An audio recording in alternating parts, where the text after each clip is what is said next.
gonna give you up, never gonna let you down, never gonna run around and desert you, never gonna make you cry, never gonna say goodbye, never gonna tell a lie and hurt you.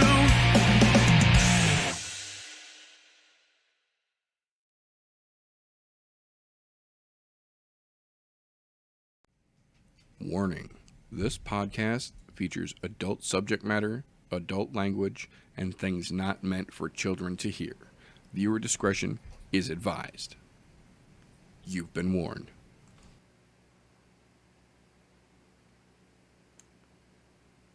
We could be, we might be. Help if I bring the microphone close enough so you can hear me. Probably gonna rattle. We are live, ladies and gentlemen. Fuck it, we're doing it live here on the I'm No Joe YouTube channel. Thank you everyone who is tuning in, and thank you everyone who catches this on the replay. I have been told by folks smarter than myself that I should start my episodes like this by telling folks where they can find more of this type of content. So if you are here and you are looking for more I'm No Joe content, whether it's a full I'm No Joe podcast breakdown for a card, whether it's another What Did I Say show where I hold us accountable for the bullshit that we talk during the I'm No Joe, whether it's the audio version so you don't have to look at this fucking mug, but you still get to hear all the stupid shit that I say, we can give you exactly what you're looking for. If you're hearing this, that means you already know that the audio version of the I'm No Joe podcast is available at anchor.fm/I'm No Joe. If you're watching this, then you know that the video version of these things are available at youtube.com/c/I'm No Joe. If you're not on either, now you know about both. But if you just want to know where to find everything, Instagram.com/I'm No Joe every time an I'm No Joe podcast goes live. And that even includes the elusive The Meter Incident TMI episodes, which we have a brand new and getting ready to roll out very soon. But that's not what we're here for. Today, we are here for the What Did I Say show? The show where I recap all the bullshit that we talked on Thursday nights, I'm No Joe podcast, and give you the recap of how those fights actually ended up playing out. Now, today is a particularly special episode for a couple of reasons. First and foremost, I'm doing this live on YouTube on Sunday. Generally speaking, I do this show live on mixer.com/I'm No Joe on Sundays, and then re-upload this show to YouTube on Tuesdays. But Mixer and I have been having upload issues, and unfortunately, I am not even 100% certain last week's What Did I Say show went up on Mixer. There was an issue with the broadcast. There was an issue with the copy I downloaded from their server. Everything went to shit. So this particular episode of the What Did I Say show, we are calling 5.5, 5.5, Mo recaps, Mo problems. So basically what I'm going to give you fine folks who were denied of my shenanigans and shit talking last weekend, I'm going to give you just a quick little recap over the UFC 246 card from last week, where I, unfortunately, because of tech issues, did not give you those recaps. And then after that, I will bring you the recaps from this weekend's shenaniganry and duo of cards, both the UFC Raleigh card and the Bellator 238 card. Interesting results all the way across the board here. So, first and foremost, thank you to everyone who is in the chat live here. I have chat very tiny, so it is difficult for me to see what you are saying, but I will try to keep up. So, right out the gate, first and foremost, uno momento, I have to cough.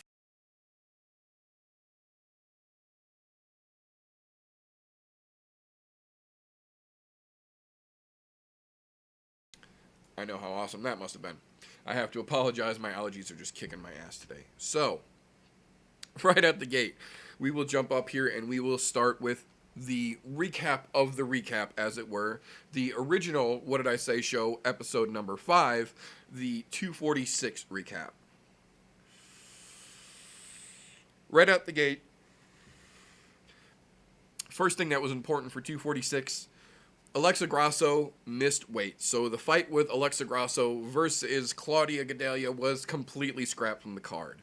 Now, she didn't just miss weight. They don't scrap a fight just because you miss weight.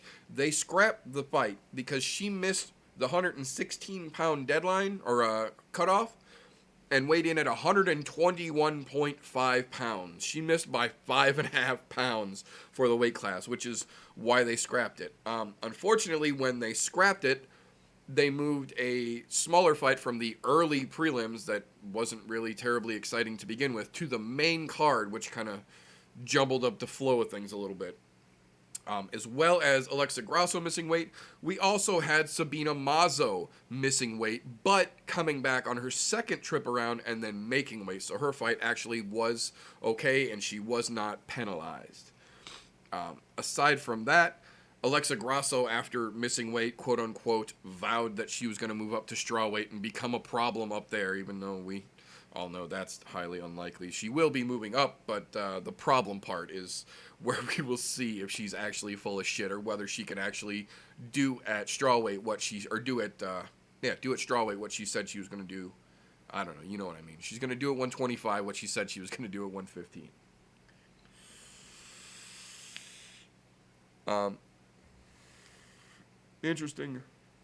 Interesting fight here. Despite making weight, both Holly Holm and Macy Barber both looked like fucking death on the scale. As far as the card itself unfolding, the early prelims were meh. If you're a hardcore fan like myself, you might enjoy going back and watching them. If you're strictly a casual, you're not going to want to waste a whole lot of time with that shit. Now, when we got into the prelims, we did catch a couple of really good fights here. Drew Dober was a fight that we called for a wrestling matchup against Nasrat Haqparast. There we go. Did not go the way that we thought that one was going to. Drew Dober with a power shot put Haqparast night, sent him straight to fucking sleep. Another interesting thing we did learn, Tim Elliott, despite an interesting early fight, clearly quit in the third round. On the other side of that coin, Askar Askarov is a fucking beast. That dude has hands and great defense, and I think he has a very, very bright future in the division. He's going to be a very big problem for a lot of guys really quick. Surprise of the night for me, Sadiq Youssef versus Andre Fili. They both really, really looked a lot better than I thought they were going to look, and particularly Andre Fili. We generally are kind of used to seeing Sadiq Youssef come out and look spectacular at this point. Not so much with Andre Fili. That's actually the majority of the reason why most of us took Youssef to win this fight to begin with, is that when he comes out, he's firing on all cylinders for the whole fight, and Philly just doesn't. But damned if they did not both look really fucking good. The biggest takeaway from that fight, I think, was Sadiq Youssef's corner basically telling him he's got this fight up 2-0, just don't blow it in the third, and kind of encouraged him to coast. And you saw him kind of take his foot off the gas a little bit. He didn't quit like Tim Elliott did, but he definitely took his foot off the gas and kind of rested on his laurels a little bit.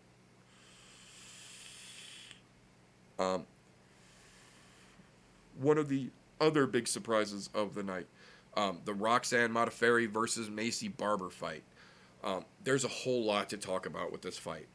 One, the weirdness of the doctor squeezing Macy's knee and physically making her flinch in between rounds was a little off. I understand the doctor wanting to check, but that was a little bit much. Two, Macy just taking the opportunity in the ring after the fight, after she lost, to kind of Kanye West Modafferi's moment there in the spotlight to try and make it all about her again. That was very, very ill-advised. But I think one of the most surprising things was how good of a match it was, despite Macy Barber tearing her ACL either in between rounds 1 and 2 or during round 2. It was an interesting matchup, but Roxanne Modafferi showed a lot more game than a lot of us thought she was going to, and she did go ahead and get a damn good win. Very very fun fight after that, kind of what we expected, but it turned out a little better than we might have expected it to be, I think.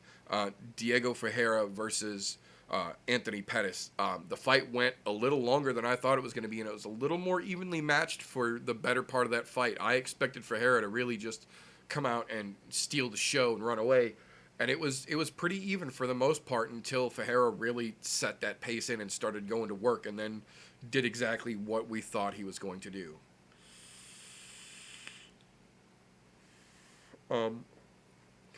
Interesting end of a match, more so than the match itself, came up after that, and the best way I can describe it was, my name's Brian Kelleher, welcome to Jackass. Literally, Brian Kelleher won, and then headfirst Homer Simpson into the fucking wall, into the cage. It was one of the craziest fucking things I've ever seen, but, you know, everybody celebrates differently. Johnny Walker did the worm and blew his fucking shoulder out in the middle of the octagon after one of his big wins. You know, Stipe did that fucking ridiculous Irish jig shit after he fucking beat DC, so, you know, there's no accounting for how the celebration comes out after the win, I suppose, but in this situation, the celebration after the win was definitely more entertaining than the fight itself, I would say. Now, kind of, again, excuse me, how we thought it was going to go, but still absolutely worth mentioning, the old man got it fucking done. The dad body constrictor is what we were calling him. Olynyk just desperately chasing that Olynyk choke, as it were. Tried to set it in several times, but ended up in the long run still getting Maurice Green out of there in I wouldn't say dominant fashion, but he definitely kept it in a one-sided match for sure. Now, here's where one of my controversial opinions about the UFC 246 card comes into play, and I've caught shit from a couple people about this, and I don't give a fuck. This is the way that I saw this fight, and I've watched it 4 fucking times now. Raquel Pennington outboxed the ever-living fuck out of Holly Holm for that entire fight. Holly Holm was initiating clinches and couldn't do anything with it. She tried to shoot takedowns and couldn't successfully get the fight where she wanted, couldn't get the game plan that she wanted to initiate anywhere in the fight successfully implemented.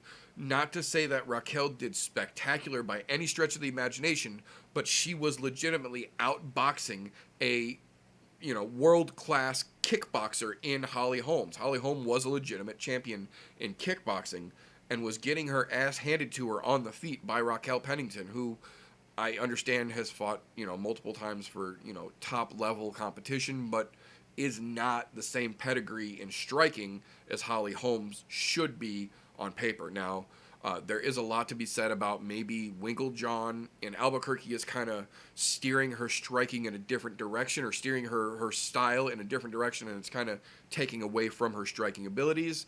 That's, you know, that's only for her and Winklejohn to really know, but Holly clearly is not at the championship level the UFC kind of tries to put her in, tries to force her as, or tries to promote her as. And despite that, I still have a very funny feeling that Holly Holm is going to get another title shot very soon. If not after the next fight that Amanda has, then after her next fight, if she gets, assuming, another victory.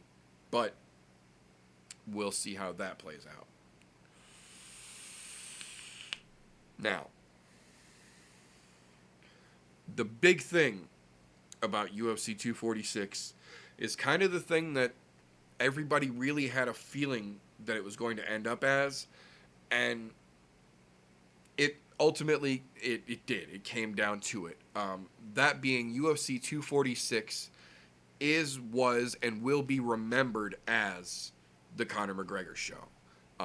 Originally, the UFC's first event of the year was going to be this past weekend, yesterday's UFC Raleigh card. Till Conor McGregor said, hold my proper 12, and decided that he was coming back on the 18th instead of the 25th. So they literally created the UFC 246 event for Conor McGregor versus Cowboy Cerrone's match. And Whether you agree with that or not, I understand. But that's how it shook down.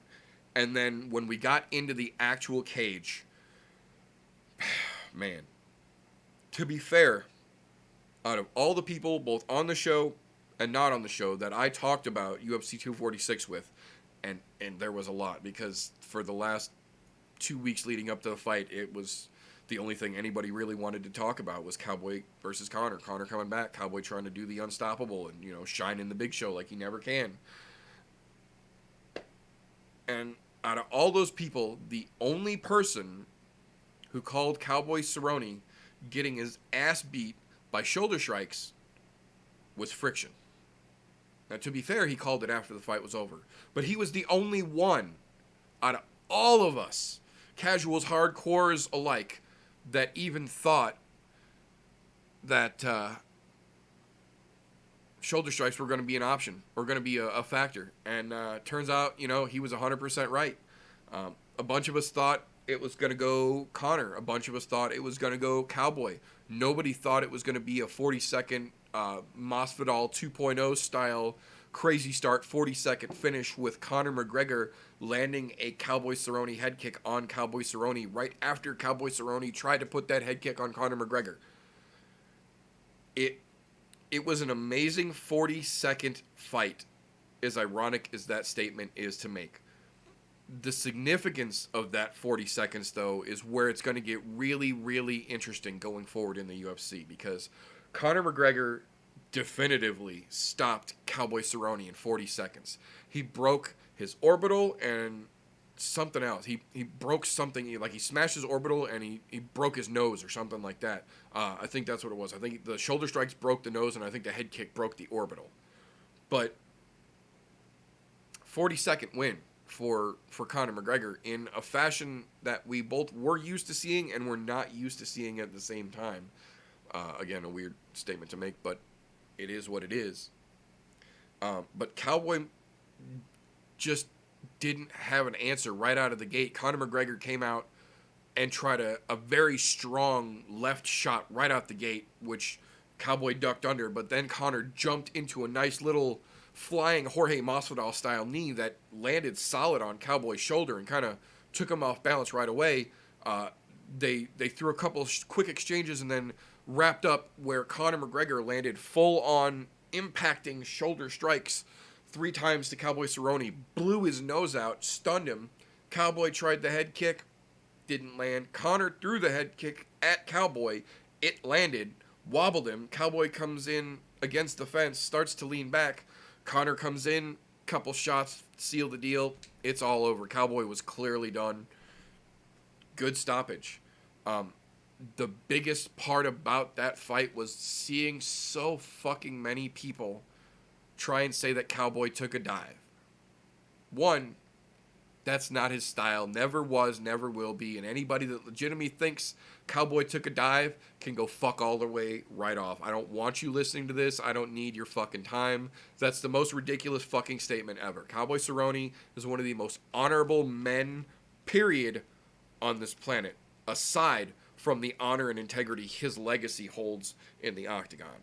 That can be completely disregarded.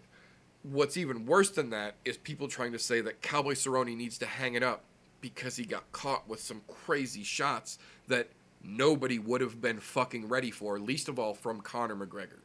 Cowboy doesn't need to hang it up. Cowboy needs to take some time off, relax with his family, hit the lake, hit the fucking snowmobiles, whatever he wants to do, get out, shoot some fucking paintball, relax, and not focus on fighting for a bit. Because he's been grinding, and his last couple outings have not ended well, and it's not necessarily to any discredit of his. It's just that he's had some great fucking opponents who had great fucking nights. That's not to say that he should retire, that's just to say he had a couple of bad fucking nights. Happens to everybody.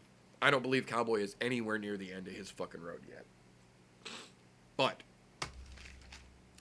that will bring us to this current weekend's shit show of shenaniganry, a duo of cards, the original opening of the 2020 MMA season, as it were.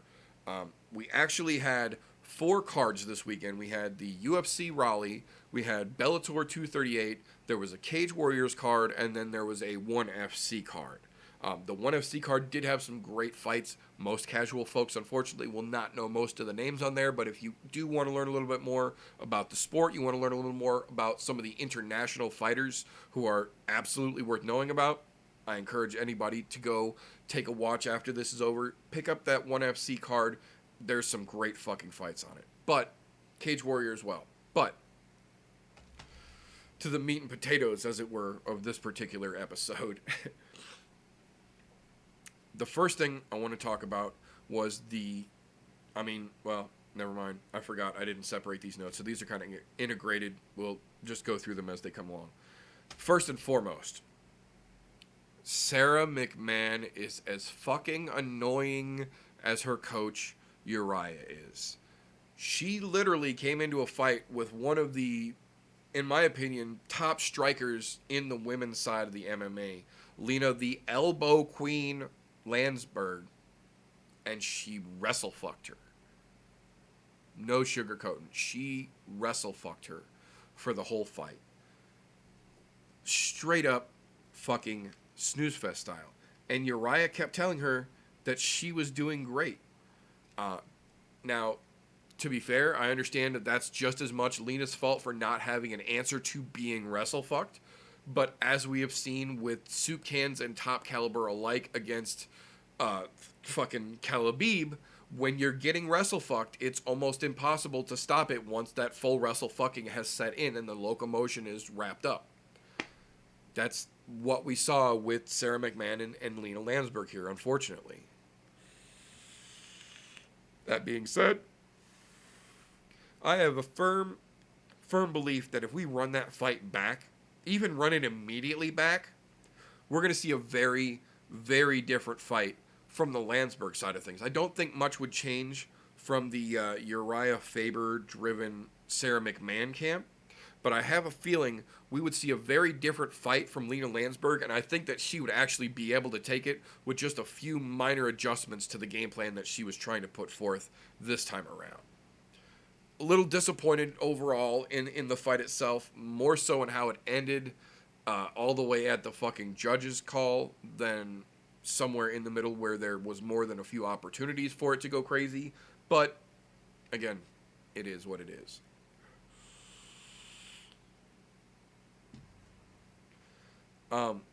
Next one.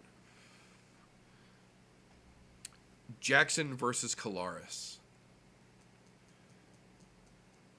That was hard to watch. Just flat out hard to fucking watch. I understand new guys have to get their experience. They have to get it somewhere. On a fight night card is a good place generally for them. But at a certain point, you have to realistically say that some of these guys, even on the earlies and the prelim cards for fight nights, are not even prelim caliber fighters yet. I feel like almost in a move of desperation, the UFC is starting to scoop up all this young talent through the Contender Series and Dana's Contender Series, whatever the fuck they want to call it. Now they're talking about bringing Tough back again, looking for a fight supposedly is firing back up, and they're going to be traveling looking for talent again as well. But it feels like almost out of desperation, the UFC is bringing so many fucking people in to try and build a roster that they're not vetting these guys as much as they should. And we've seen it a couple times, and I bitch about it constantly. Sometimes one good performance on the Contender Series as a fucking soup can against another fucking soup can who may or may not have even been qualified to be there will get you a contract in the UFC and put against talent who legitimately deserve to be in the UFC, or even worse, against another soup can who came up the same fucking way and who are wasting time on legitimate cards. Some of these guys just flat out need more fucking experience before they get put in front of the camera. And it really sucks because it creates what we refer to on the show and in a lot of conversations as fluff or filler on cards. Shit where guys are literally just local level talents and they're fighting on a fucking UFC card or they're fighting on a Bellator card and they're taking up legitimate camera time from fights that are important to a division or important to the organization as a whole on guys that just aren't fucking ready yet. This was absolutely one of those fucking fights. Now, then you got the next one I want to talk about, which went completely fucking opposite that. What was one of my calls for potentially the greatest fight of the UFC card, or the underdog fight of the UFC card, Nick Lentz, he outstruck his opponent and still lost. And I'm not saying it was a spectacular fight. I'm not saying it was the most entertaining fight of the card, but it was a great fight. And I don't agree with the decision. He was basically hit with, and I did go back and rewatch the fight again. He was basically hit with two big, significant strikes. Other than that, he was controlling the entire time and outlanded his opponent significantly. I don't agree with him losing that, but luckily he's a gracious guy. Took it on the chin, walked away. Now, one of the next fights that was interesting and a little bit of a good and a little bit of a bad way was the Lewis versus Townsend fight. Now, this was back and forth the whole way through. Townsend was headhunting, but he was getting cracked in the process, but damned if he didn't have a fucking chin walking through everything he got hit with. And he got hit with some big fucking shots, but he also delivered some big fucking shots as well. I think Townsend looks like he could have a very, very good future, but he needs a little bit of work. He seems a little bit trigger happy and a little bit defense shy, but I think with some good coaching, that guy could be a very legitimate threat to 205 very, very soon. Now, over on the other side of the MMA world from this weekend, as it were, over into the Bellator side of things, one of the fights that we talked about on I'm No Joe that a couple of us were looking forward to because of some of the good things that has been said from industry insiders that have been watching this young man, about Curtis Millender versus Marietta.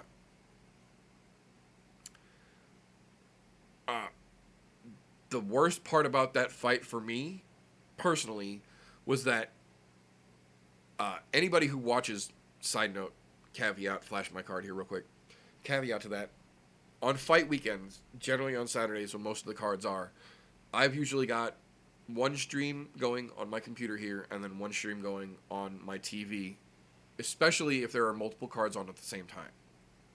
Happens quite a bit, not generally an issue. This weekend it became a bit of an issue, specifically at this point because literally within 2 seconds of each other, the Curtis Millender versus Marietta fight started, and I had it over here on my computer, and the Darko Stosic versus Jeremiah Hill fight over on UFC at the same time, and both of them for the beginning came out and looked scarily similar in how both fights started here. Very entertaining to watch, both very difficult to give either one my full attention. It was a very ooh shiny moment going back and forth, but damn if both fights didn't produce some interesting results here. As far as the UFC side of things first, Stosic was just absolutely running Hill down and landing massive fucking shots like that crazy fucking Serbian does every time we see him in the octagon. But Hill was just concerned about being flashy, and I don't understand how some of these judges, who we've seen a couple of times now, will award points in a round for flashy moves as opposed to the moves who legitimately do damage, or the significant strikes that cause more impact in the fight than a flashy move that barely touches does. But that's exactly what we saw here. The flashy stuff, rather, that Hill was doing got him the judge's nod. I don't agree with it. I think Stosic still comes out of that fight looking spectacular despite the W. But, again, this comes back to one of the things that we gripe about all the fucking time, in that judges for MMA events should be former MMA contenders or former MMA trainers, someone involved in the world. The fact that in 2020 we still have judges who have never thrown or had at them thrown a punch in their life makes no fucking sense to me. Boxing, again, understandably, a different fucking sport. If that's how they want to do it, cool, let them do that. This ain't that. This ain't boxing. You can't fucking do things in MMA the way that boxing folks do in boxing. It doesn't work that way. It's not the same fucking sport. But the decision went to Hill, so fucking be it. Now, on the other side of that, Millender versus Marietta was a lot more exciting of a fight to watch. Millender looked spectacular in that whole fucking fight. Marietta had some moments of greatness in his approach. His game plan seemed legit. He was doing fairly good.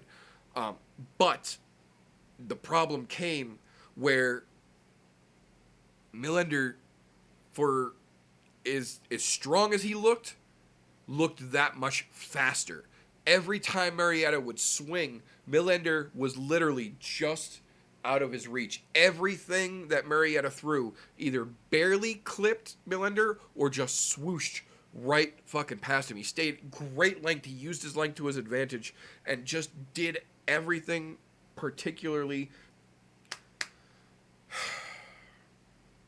Back over to the other side, the UFC side, as it were, of this weekend.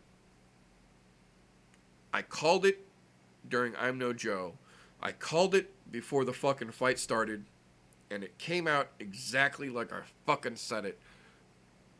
To be fair, we say it all the time, and it's reinforced all the time. You cannot rely on MMA math.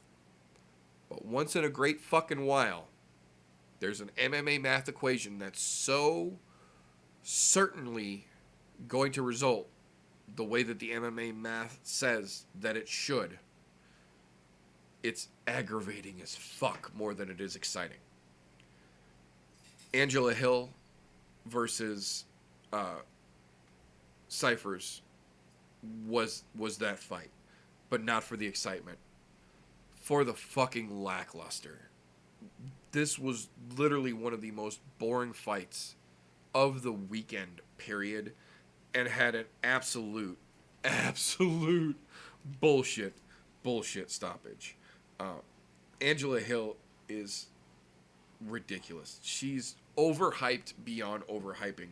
And for someone who is as inconsistent as she is, the fact that she's somehow getting as much praise as she is for a very controversially bad stoppage just makes me scratch my fucking head sometimes.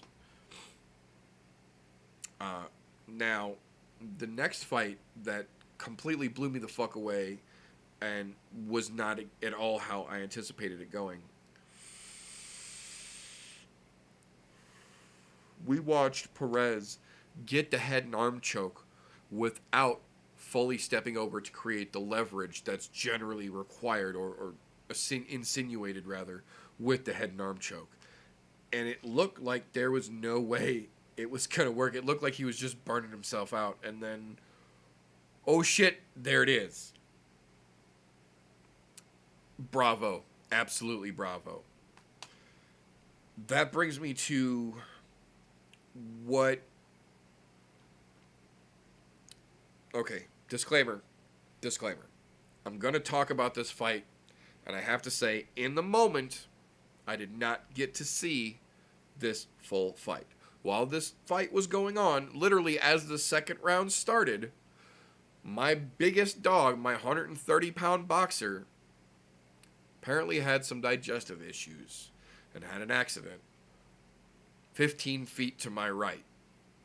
And I don't mean a little accident, I mean an ill accident, and it was bad. And it took the majority of the rest of the fight and some strong fighting of mental fortitude to not yak and get that cleaned up and get back in time to see the call out from Chiesa of Colby. I didn't get to see the end of the fight in the moment. To be fair, dog's okay, everything's cleaned up, and I've gone back and I've watched the fight again. But this fight, I did not get the same initial impression that I generally do that I give to you guys on these shows. Full disclaimer. That being said, Michael Chiesa and RDA, for what I saw of that fight, for a round and a half-ish of the 3 rounds of that fight, both looked like shit. Chiesa kind of came in with the game plan that we thought he was going to. He wanted to get it to the ground. He wanted to out-grapple. He wanted to try and submit RDA. RDA, kind of like we expected, wanted to keep the fight on the feet, and kind of like I predicted, even though he's up at 170, was fast, but was not enough of a power striker at 170 to really give Chiesa anything to worry about. I think I can understand how Chiesa got the nod. It wasn't pretty. It wasn't glorious. I can understand how he got the nod. RDA should have been doing more. Tangent. RDA. At this point, how much longer do we see him around? He is undeniably on what we refer to as the back nine of his career. I would not say completely out yet, but he's staring down 18. He's definitely close. Now, the question is, will we see him again for two reasons? One, because like we said, he's staring down 18 as far as his career goes. But for two, RDA, for his entire career, aside from being a generally pretty good sport, has also been a very prideful fighter. And I don't mean that in a negative connotation. What I mean by that is that he's always looked at himself objectively as someone in real title contention. He was at 55 and he was a fucking world breaker until he wasn't. And when he wasn't, he made the decision to move up to 170. And at 170, he has looked good. Not a world breaker good, but good. And now at this point, with this setback against Chiesa, who wasn't even ranked at this point, and even though I agree he's going to jump up the rankings, he's going to get better competition soon, I don't know that defeat against RDA is enough for him to stay motivated and stay encouraged that he has a legitimate shot at that title at 170 after being beat by an unranked guy who is undeniably going to jump the ladder to a certain point come the end of this weekend when the rankings are revealed again after they always shift from events. It's an interesting thing to see how it's going to play out. Personally, I'm conflicted. On one hand, I don't want to see RDA go out on a loss like that. If he's going to go out, I feel like RDA is one of those guys that he's going to go out on a shield in a fight that's way above his head, and he's going to get KO'd and then lay his gloves down like most Brazilian warriors do. On the other hand, we talk about it all the time about how we don't want to see guys past their prime end up getting KO'd, going out on their shield and laying their gloves down because they can't do it anymore. It's tough at this point to determine whether there's just an issue with his camp, whether there's issues with his diet or his training, or whether the issue itself is with RDA. But at this point, the only thing I can say for certain is that if something doesn't change with him, I think it's a good time for him to hang it up. If he can't find a new camp, if he can't bring some new blood into his circle to change what he's been doing and give himself a legitimate chance, I don't think that he can realistically look himself in the mirror and think he's got championship potential at 170, and he's too small to go to 185. He's too old to go back to 155 and compete with the guys down at 155. It's an interesting situation to see come out. Now, on the other side of that coin, Michael Chiesa called out Colby Covington and walked off after that fight. There's a lot to unpack from that. First and foremost, who the fuck are you to try and mic drop after a fucking judge's decision? What? No. Stop it. Stop it, Chiesa. Fucking stop it. To be fair, after the fight, he went backstage, did some other presser, and explained his call out of Colby Covington. He was very emphatic about how he doesn't want to get into, I believe his exact words were, a verbal pissing match with the MAGA boy. But he respectfully just wants to challenge Colby because of his skill set, and he feels that their styles would make a good matchup. I get that. I understand that. Still, no. Out of your fucking league. Like it or not, Colby Covington is coming off of a loss, but that loss is to the champion. He just lost a title fight. Legitimately, that still makes him the number 1 contender, ranked number 2 in the list at welterweight, or the number 1 contender, depending on how you want to look at the rankings. So, coming from a guy who is unranked, who just got a decision win unexcitedly against, I believe RDA was number 9 at welterweight, to call out the number 2 or number 1 challenger, depending on how you look at it, off of that doesn't make any kind of sense stylistically or realistically to me. So, from there, jump over to one that I actually forgot to mention during the I'm No Joe podcast, and it kind of kicked me in the ass a little bit when the fight got to that point and I saw the names and realized that I had forgotten it. Raymond Daniels, ladies and gentlemen. Raymond Daniels. If you have not indulged into the world of kickboxing yet, but you're listening to this or you're watching this, I encourage you to take a moment and look into 2 fighters. Well, okay, scratch that. I apologize. 3 fighters that will give you what I feel is one of the best representations of the sport and let you know if you want to look a little deeper into it. The first one, John Wayne Parr. I'm not going to give any context. Just look up John Wayne Parr. That man has my utmost respect on so fucking many levels. Next name, very important. Joe Schilling. Stitch him up is a legend. I don't see how he could not be a future Hall of Famer. And now he's coming into the MMA world. Also into the coaching world, he's Cowboy Cerrone's striking coach, which, just trust me, look it up. The third one is Raymond Daniels. Now, aside from the spectacular work that this gentleman at 39 years old did in the MMA cage, his third fight in MMA out this weekend, he is, I'm fairly confident, the only person to ever have pulled off a 920 spinning move in MMA. He landed a 920 punch. It was like a 920 Superman-ish punch. Abso-fucking-lutely insane. That highlight alone is worth watching. But the highlight of his fight this past weekend, last night, was both exciting and infuriating. On one hand, he looked technically proficient as all get out and a very big future problem for the MMA world. But aside from that, the biggest takeaway from that fight that I want to emphasize is the fact that Mike Beltran, who has traditionally been a very good referee but has had a series of questionable stoppages and questionable judgment moves in the last couple of months, stood by and watched Daniels just piece the fuck apart his opponent easily. God damn it, I apologize. My nose is itching from the fucking Benadryl that I took for my allergies.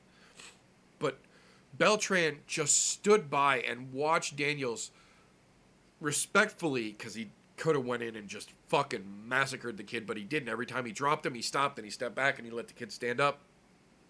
But Beltran could have stopped that fight at least 3 times before it was actually stopped. So that's fucking aggravating. Next fight. Oh yeah, okay. Sorry. My notes are a little scribbly sometimes. Next fight I want to talk about over on the 238 side for Bellator. Interesting side note. Kashakian, the gentleman who fought Sergio Pettis in his Bellator debut, I did not realize until they kind of backhanded compliment showing him up, leading up to the fight. Kashakian was the gentleman who Sugar Sean O'Malley knocked the fuck out on the Contender Series, that created his whole welcome to the Sugar Show fucking moment and got Sean O'Malley his UFC contract.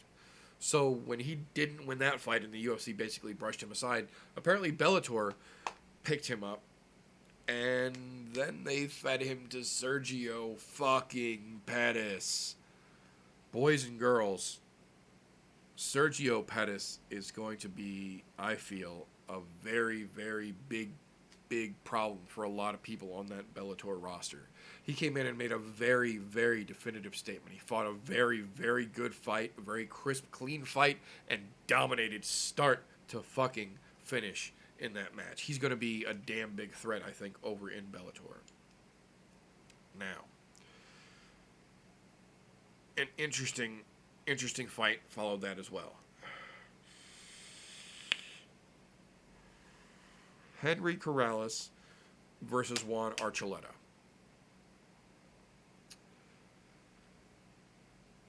Juan Archuleta outworked Henry Corrales through the whole fight. Undeniably, absolutely. Now, was it pretty? Fuck no. Was it masterful and classy like he tried to set it up like he was going to be, like some of the other fights, like the Sergio Pettis or the Raymond Daniels fight were? No. Did he get the job done? Yes. The issue that I think gets taken away from this the most isn't just he got it done, what's next. The issue for me is that Juan Archuleta wants back at that belt once the Grand Prix is over. Is this performance enough to put him back in that conversation? I don't think so. I don't think it was. Now, I'm not saying Juan Archuleta looked terrible, because he didn't. He didn't look particularly great, but he didn't look terrible either.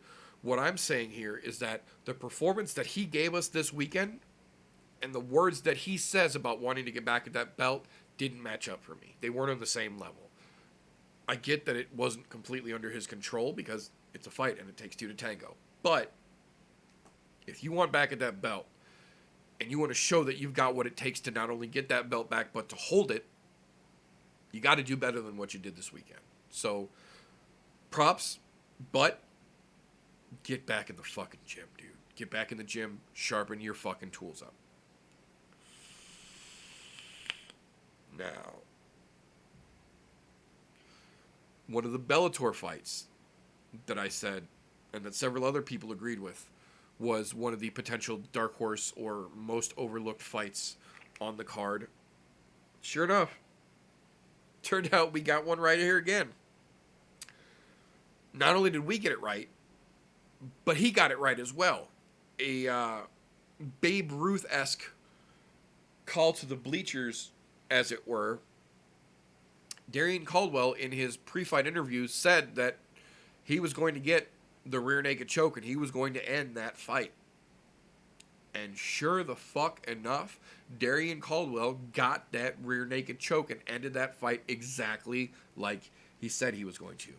Now, this is another one of those situations like we were just talking about with Archuleta, in that Caldwell touched that belt. He had that belt. It was in his hands, and it's been taken away from him.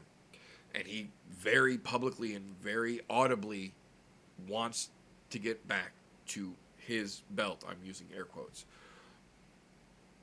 Was that performance for Caldwell enough to put him back in that conversation for title contention? Long story short, yes, I absolutely feel it was. And now, the interesting thing there is that is one of the belts, and they still haven't confirmed how many or what all belts they are going to do, but his belt, quote unquote, in Bellator is one of the belts that they are now and have put up against rising competitors in their cross-organization promotions. Not only that, but his belt has been won and then relinquished by a rising champion due to injury in the training. So the picture for Caldwell gets a lot more interesting and a lot more complex than the one for Archuleta does. Archuleta is basically waiting for the Grand Prix to unfold, the belt holder to be determined, and then that recovery process inevitably afterwards, and then the next big match of the first big title defense after that Grand Prix is over, so that he can try and jump in the list. Whereas Caldwell can get a shot. Caldwell can get that shot this summer if Coker decides that it's going to line up right. I don't know that this puts him at the number one spot again per se, but I absolutely believe that performance was enough to get him in the conversation for, if not the next shot, one of the next two shots at what was formerly his belt.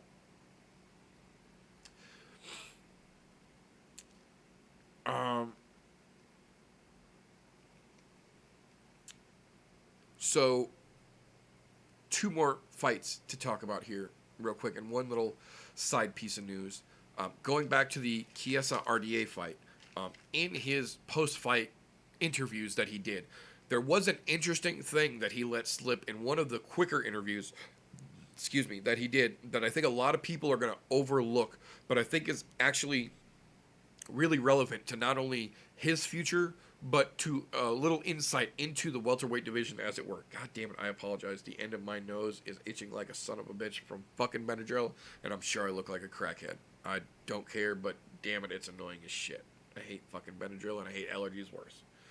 Anyways, the thing that Michael Chiesa said in his post-fight interview, one of them backstage, that really caught my attention, that I think kind of needs to be emphasized, is that he has no interest in going back to 155. He recognizes that was too much for him, that weight cut was too hard for him.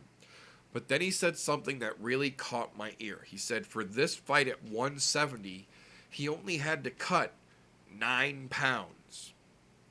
Fucking knows. Which means Michael Chiesa generally walks around at 179 to 180 pounds. But then you think about that, and you think he was cutting to 155 pounds. So he was cutting from 180 pounds to 155 pounds, and he said that he did most of those cuts really quick, which could absolutely, not to defend him by any stretch of the imagination, but could absolutely at least speak partially to some of the performances we saw from him at 155 pounds. Now, whether that's going to have that same impact at 170 pounds, now that he's only cutting the 9 pounds, I don't know. We'll have to see. But, oh my God. But, we will see. Now,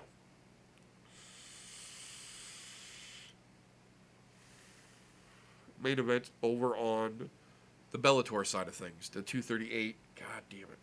The 238 main event. Julia Budd versus Cyborg. Cyborg's debut in Bellator. I will say this about the fight. For the most part, Julia Budd looked a lot better than most people gave her credit for. She was doing a lot of the right things. She was doing a lot of clinch work to negate the strikes. She was doing a lot of very serious hand fighting and grappling against the fence against Cyborg, and it was a lot of it was very effective. The problem is, Cyborg has crazy fucking power. Always and everywhere. It's not always technical. It's rarely pretty. But she has power. Now, the controversial part about Cyborg's power is, and always will be, in my opinion, attributed at least in some small part to the fact that she was caught using steroids and has noticeable permanent gains from the growth she experienced during her steroid use. Now, I understand that she tested clean for several years after her steroid use, but that's not to say how long she was using steroids before she was caught. How much of who and what she is as a fighter is because she had who knows how many unchecked years of steroid use to develop her body and her skills, her muscles, her musculature, There has to be that conversation, and I understand that a lot of people call that just being a hater, and that's not what it is. I will be the first to admit, I don't care much for Cyborg as a fighter, as a person. I understand she does some charity, and I don't give a fuck. Her attitude overall is what bothers me the most. The way she downplays the gains that she got from the steroids. The way that she tries to play up that there wasn't any results that gained there. That she was always the fighter she was. She just happened to have been using steroids. And that's not how steroids fucking work. So, There is always a conversation or an asterisk that has to be held next to any Cyborg's major wins, specifically like this one. Same reason there is and always will be one next to Chael Sonnen, next to Anderson Silva, and next to John fucking Jones. People who have been caught with PEDs will always have an asterisk next to their name, and they should, because it's a potential impact on the legacy itself and on the outlook over fighting as a whole. This situation, aside from that, I will have to say, she did in this fight make history. What she did by beating Julia Budd was become the first fighter, male or female, to win a championship in 4 major mixed martial arts promotions: Invicta, Strikeforce, UFC, and now in Bellator. That can never be taken away from her, regardless of any asterisk or caveat that goes next to her legacy. But I feel that this is one of those situations that is both good and bad for the sport to talk about. Because on one hand, yes, we have a champion now in Bellator who is the first champion ever to hold a belt in 4 different major organizations. And that is something to behold. But at the same time, that fucking asterisk should carry more weight than I feel that it does. I don't know. And I don't want to go on about it for too fucking long because I know people are going to drown out about it, but it's a serious fucking deal to me. It's part of the reason why I don't think John Jones's record should be absolved. I don't think it should be ignored either. And I understand that he was tested for the non-performance enhancing on the second go around and they allowed him an exemption use, blah, blah, blah. I don't fucking care. The asterisk remains next to his name as well, and I think both of their legacies have to be carefully examined when you start talking about things like championships after or as a result of performance-enhancing steroid use. That being said, I'll move on to the last thing that I want to talk about here that doesn't involve performance-enhanced steroids. A clean fighter, a hell of a clean fighter who's progressively gotten better every time we've seen them in the octagon, and who most people, including myself, tend to forget, just turned 28 years old. Curtis Razor Blades came out this weekend for the UFC Raleigh card, and much like some of us predicted, completely counted out Junior Dos Santos. TJ, I'm looking at you. Completely counted out Junior Dos Santos. Not only did Curtis Blades come out this weekend and completely disregard and dismantle Junior Dos Santos, he showed people that he's more than just a big wrestler. He showed fight IQ that he has never previously demonstrated. And a large part of that, he himself even said, can't help but be attributed to after his fight with Alistair Overeem, the fact that Overeem called him up and said, hey, do you want to train together? I think we can learn great things from each other based on the fight that we just had. And they did. And they trained together. And both of them say they learned several different things. They learned a lot of things that they can appreciate from each other. We saw in this fight Curtis Blades using some of those things, enhancing his fight IQ, being a legitimately smarter fighter in the octagon than we've ever seen him before. And to his credit, it worked spectacularly because not only did he stop JDS, he stopped JDS without a single fucking takedown. Now, he tried, because he tells you flat out that's always his game plan. He wants to take you to the ground and pound you the fuck out. He tried, but he did not get a single takedown. I think the end result, he was 0 for 9 against JDS, but his fight IQ proved to be too much. He outworked, he outsmarted JDS, and then he outstruck him and put him to fucking bed, put him down. Beautiful performance. Beautiful performance. Hats the fuck off to Curtis Razor Blades. And then did probably the smartest thing he could have done, and kind of what we had a feeling, some of us had a feeling he was going to do. He said that he doesn't want to wait around forever. Kind of disregarded DC, which was a very clever move in my opinion, but did it kind of subtly, and said that he wants either the next title shot or the winner of Francis Ngannou versus Yair Rozenstruik, which we know is coming up in a couple of months and will also be a spectacular fight and what I believe will be the next title eliminator, because if what is said is to be believed, and I'm not 100% sold, but if what is said to be believed, DC versus Stipe 3 is going to be the next fight at heavyweight for the belt, with the follow-up fight to that being the winner of Francis Ngannou versus Yair Rozenstruik, which, split pot here, I don't agree that DC gets a third shot at the belt, and not immediately anyways. After all the bullshit and crying he did about Stipe being a sore loser, and now him being that sore loser, shut the fuck up and sit back. You got an extra fight after Stipe, he should get an extra fight after you. Wait your fucking turn, you entitled little asshole. But, aside from that, I 100% agree that the winner of Francis versus Yair should get the next title shot. And there's a lot of controversy because Yair's performance against Alistair was not the most spectacular, but people are forgetting Alistair is still Alistair. He's still a world champion Alistair Overeem. People disregard it because Francis just sent him into orbit. He touched the top of his head to the back of his spine. You saw it in the replay. It was insane. And Rozenstruik gave him an actual fight.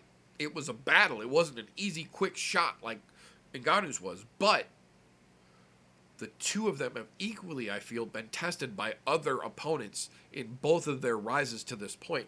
And I feel like Ngannou, we have watched from his inception in the early days to his quick rise and his quick fucking fall to the evolution of the Francis Ngannou we see today. We've watched his game develop. We've watched his ego get humbled and him learn and him recenter himself and refocus himself and rededicate himself. And we've seen Francis Ngannou legitimately turn into a well-rounded, very dangerous competitor in all aspects of the fight game at heavyweight. Jairzinho Rozenstruik is an equally, I feel, dangerous opponent at heavyweight, and I think the two of them squaring off should absolutely give us our next title fight, because I don't believe DC belongs in that picture right now.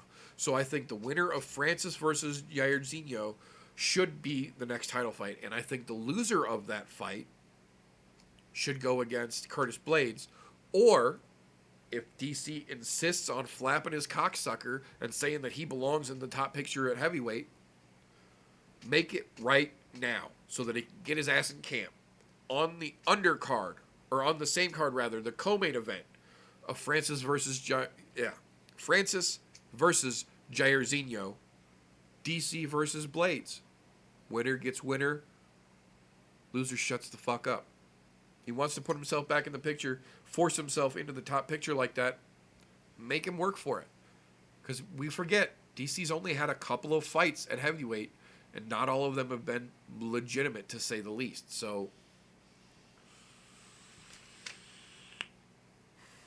there's something to be said about how that heavyweight picture has shaken out so far and will shake out in the future, based off of what we saw this weekend, based off of what we've seen in the last couple months, based off of everything going on in the world of MMA right now. It's impossible to say for sure. But what I can say for sure is that we are just about done with this episode. So if, oh my God, my nose is stupid. I apologize for all of those that had to watch me scratch this thing a million fucking times. But if for some reason I have brought you all the way here, given you any feedback that you appreciated, made you giggle, given you a point of view you hadn't necessarily had before, I would humbly beg that you give this view, or this show rather, a thumbs up. If I got you, if I taught you some shit, maybe subscribe if I really tickled your fucking fancy, if I just split your sides the whole fucking time. Please share an episode. I'm trying to grow this thing. But on the other side of that coin, if I'm just some dipshit with a funny scroller going across the bottom of a fucking video who doesn't know what the hell he's talking about, give me a thumbs down. I earned it, and I won't dispute it. But that being said, that's all we've got for this particular episode. So thank you to everyone who was here with me live. Thank you to everyone who sees this on the replay. Thank you to everyone who helped me get to this point in the I'm No Joe shenaniganry production channel. And I can't wait to show you guys what we've got coming up next. There is a TMI episode in the works right now, coming up very soon. We are getting ready to start shooting the next one as well, so we can get a little bit ahead, try and make sure we've got good quality content for you folks. We've got some new guests that we are working on getting in here. We've got some new features we are working on getting in here, new segments we are talking about. There's so much in the works here on the I'm No Joe channel. Thank you all for everyone who is here. Welcome to all the new folks. Thank you for the old folks. We're going to call that all for now. So remember, don't let ignorance stop you. You can root for anything. This is the point where I would usually make a smart-ass joke about Jeffrey Epstein, but I'm not going to do that today. Today actually is one of the few times you will see me legitimately focused, I guess would be a good word for it, and I do want to take the end of this show to send my thoughts out to the Bryant family for the loss of Kobe and Gigi this afternoon. Terrible tragedy. You never want to hear news like that, so we're just going to end the show with my thoughts going out to the Bryant family, wishing you guys all the best. So thanks, everybody. Have a great night.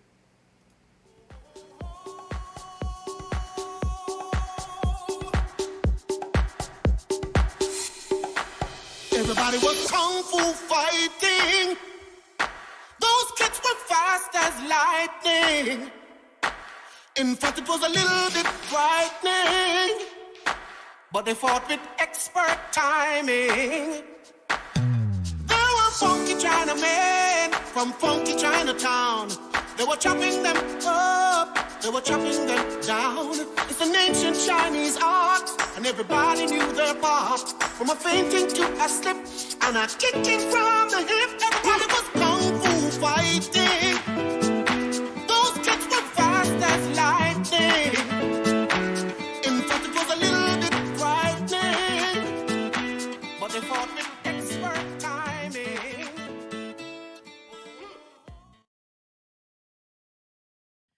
How do I say goodbye to what we had? The good times that made